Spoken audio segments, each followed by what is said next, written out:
Yuhannas, hei manusia. Kalau manusia itu kakak antum saja atau tetangga antum juga?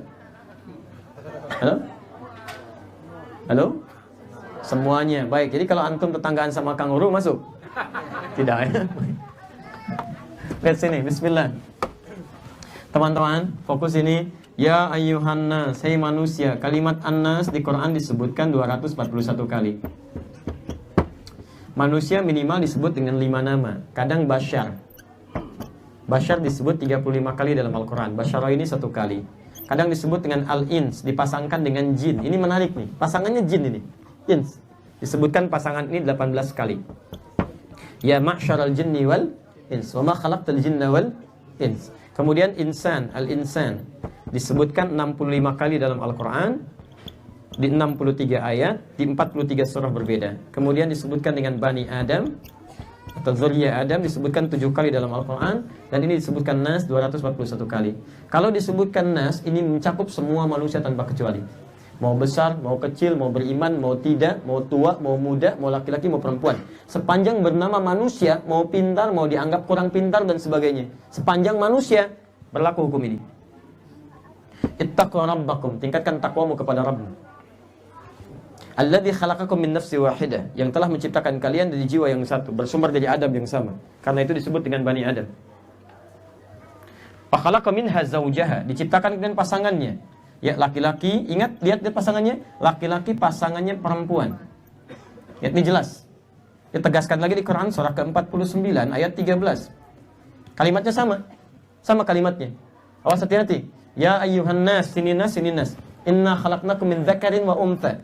Kami ciptakan pasangan kalian, zakar laki-laki, wa untha dan perempuan. Bahkan sejak manusia pertama diciptakan, lihat, Adam dan Hawa. Adam laki-laki, Hawa perempuan. Jelas ya? Bahkan ini pun mencakup kepada makhluk, semua makhluk. Quran surah ke-51 ayat 49. Wa min kulli syai'in khalaqna zawjaini la'allakum tadhakkarun. Setiap makhluk selain Khalik, selain Allah, kata Allah, saya ciptakan semua berpasangan. Supaya Anda bisa berpikir, membedakan antara Tuhan, Khalik dengan makhluk. Jadi kalau Allah tidak berpasangan, kalau makhluk berpasangan, pasti itu. Jelas ya? Dan pasangannya luar biasa, pasti beda itu, pasti beda. Ya, binatang jantan plus betina, tumbuhan putik plus benang sari, manusia laki-laki perempuan. Tidak harus punya akal. Bagi binatang, binatang tidak punya akal. Tapi ketika mencari pasangan, walaupun tidak punya akal, instingnya akan membimbing kepada lawan jenisnya. Silahkan cek. Tadi saya lewat sampai ke daerah tuh, ya, satu cukup jauh ke selatan di Lara itu ya, kalau tidak salah. Baik, kemudian kami lihat biri-biri dan sebagainya. Tapi sampai hari ini yang jantan kalau datang syahwat ya cari betina. Saya katakan tidak ada penemuan ilmiah menyatakan bahwa jantan, ada kambing misalnya, jantan nunggu jantan lagi, betina nyari betina lagi. Sampai hari ini belum ditemukan istilah kambing homo, sapi lesbi, itu nggak ada. Silahkan cari. Ya, maka seharusnya bila yang tidak punya akal saja bisa mempraktekkan ini, maka akan lebih dahsyat sesungguhnya ini bila yang berakal pun bisa menggunakan akalnya di tempat yang benar. Makanya Quran menyebutkan ada manusia-manusia yang lebih rendah dibanding binatang. Yang tidak berakal saja tahu bagaimana mencari sesuatu yang benar, maka yang berakal sesuatu lebih daripada ini. Jelas ya? Baik, sekarang apa kaitan dengan ini? Lihat, ketika ini sudah terjadi, maka semua menyebar. Wa khalaqa minha zawjaha wa batha minhuma rijalan katsiran wa nisa. Dari pertalian ini diikat dengan pernikahan. Harus menikah. Tidak boleh hubungan sekedarnya saja. Saya kan sudah benar, beda jenis. Iya, tapi caranya salah. Diatur dengan benar, maka muncul pernikahan. Di Quran surah ke-30 ayat 21. Ini poinnya. Baik, awali dengan lamaran. Quran surah ke-4 ayat ke-4. Nanti ada ketentuan khususnya supaya tidak terlampau panjang. Kesini, setelah menikah, menyebar, belum tentu di satu daerah. Belum tentu. Bisa menyebar lebih luas lagi. Ditafsir lagi di Quran surah 49 ayat 13. Wa ja'alnakum syu'uban wa qabail. Kami jadikan kalian terpecah-pecah luas. Ya, ada yang tinggal satu kampung, sekampung. Kan? Masya Allah. Kan? Kemudian ada yang misalnya pindah lagi ya, seprovinsi. Ada yang pindah lagi satu negara, bahkan pindah negara, menyebar semuanya. Menyebar. Silahkan cari pasangan Anda, bisa didapatkan di sini. Kalau nggak ada di sini, kalau nggak ada di sini, kalau nggak ada di sini, silahkan lebih luas lagi, bebas. Boleh nikah dengan perempuan sekampung? Halo, boleh bu? Tidak, bagaimana perempuan sekampung itu banyak begitu? Tidak. Yang boleh 1, 2, 3 perempuan sekampung dinikahi, boleh, haram hukumnya. Nggak boleh. Memang menikah dengan perempuan sekampung tidak boleh. Orang nggak kebagian gitu kan, antum semua. Nggak boleh, haram hukumnya. Ya, baik. Boleh menikah dengan perempuan yang masih sekolah? Halo? Dijawab. Antum tuh gimana? Pertanyaan pertama kenceng, kedua lemah, ketiga nggak ada jawaban. Dia diem. Boleh nggak menikah dengan perempuan yang masih sekolah? Hah? Itu tidak sopan. Tunggu pulang dulu baru nikahnya. Antum masih sekolah diminta nikah. Ada aja. Kadang-kadang manusia. Lihat sini, sudahlah, kembalikan ke sini biar cepat. Intinya menyebar. Indonesia saja sudah ada masuk 13.677 pulau. Ini, bayangkan. Belum termasuk Pulau Gadung dan Pulau Gebang. Ini banyaknya luar biasa. Dari Jawa, Sabang sampai Merauke. Belum ke Australia, belum ke Amerika dan sebagainya. Yang paling menarik, ketika Allah menyebutkan silaturahim, Allah tidak katakan cuma saudara aja. Itu keluarga di sini aja, enggak.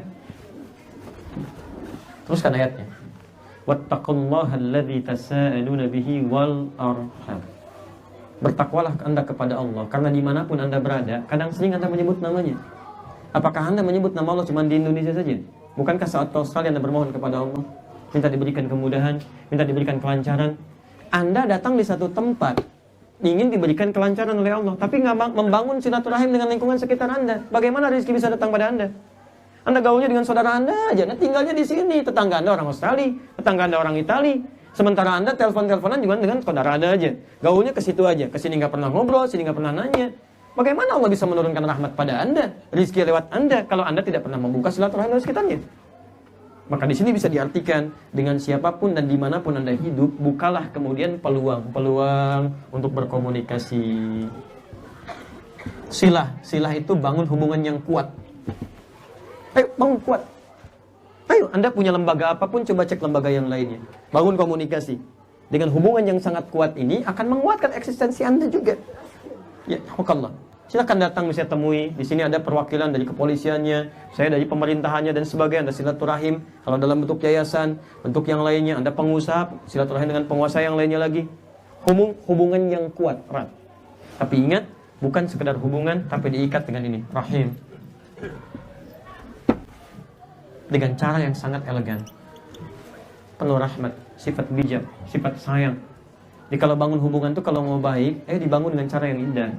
Jangan kasar, jangan karena Anda sikap rendah, karena Anda punya kedudukan, terus perlakukan orang lain dengan cara yang tidak semestinya. Kedudukan itu cuma ditukar aja. Mentang-mentang kedudukan ada di atas, orang lewat nggak antum senyumin, kecuali dia senyum duluan, nggak mau nyapa, kalau nggak disapa duluan tuh apa? Nah ini pada siapapun, dimanapun Anda tinggal, ini bangun ini tanpa kita batasi satu dengan yang lainnya. Tapi ingat, silaturahim itu bukan berarti saling mengikuti hal-hal yang semuanya dikerjakan, belum tentu. Di silaturahim itu bukan berarti Anda datang ke tempat ibadah orang lain, ikut-ikutan ibadah, itu bukan silaturahim namanya. Bukan silaturahim, ada yang harus dibedakan. Silaturahim melahirkan toleransi. Dan toleransi itu pengertian pada yang harus ditoleransi. Dan toleransi terindah itu adalah ketika menghargai orang lain dengan kepercayaannya. Bagaimana cara menghargainya? Biarkan dia ibadah tanpa harus kita campuri. Biarkan, justru antum datang malah terganggu orang. Bagaimana Anda datang ke satu tempat, hati Anda mengingkari, kan Anda munafik namanya. Ya, Anda datang ke situ melihat, tapi hati Anda mencela, ini salah, ini. Anda sendiri nggak bisa mengeluarkan itu. Kenapa nggak harus Anda keluar sehingga tidak mengganggu dia ibadah? Lebih baik Anda di luar, Anda doakan, mudah-mudahan Allah berikan hidayah, Allah berikan kebaikan dan sebagainya. Karena itulah banyak hadis yang meminta kita menjalin silaturahim tidak hanya lewat kata-kata, bahkan lewat materi. Pernah dengar hadis, kalau Anda masak makanan, kemudian baunya sampai ke tetangga, maka bagilah tetangga walaupun cuma kuahnya. Dan saya pernah ajarkan maksud hadis ini kalau Anda masak kuahnya saja. Awas Anda baca dengan jelas ini. Kalau Anda masak kuahnya saja. Ya, jadi bukan Anda tafsirkan yang dibagi tetangga kuahnya, berarti saya isinya. Tidak. Ya, Anda masak dengan isinya, bagi dengan isinya. Jika Anda masak kuahnya, bagi kuahnya supaya orang ini tidak berprasangka buruk kepada Anda. Anda masak kuah opor, isinya singkong padahal. Anda nggak bagi, lalu tetangga Anda simpulkan, masak opor nggak bagi-bagi, padahal singkong. Maka kasihlah tetangga Anda supaya ada pengertian. Dan yang paling hebat di sini tidak pernah disebutkan apakah tetangga Anda itu muslim atau bukan. Yang penting jadi tetangga Anda. Jelas ya? Allah Ta'ala a'lam bishawab.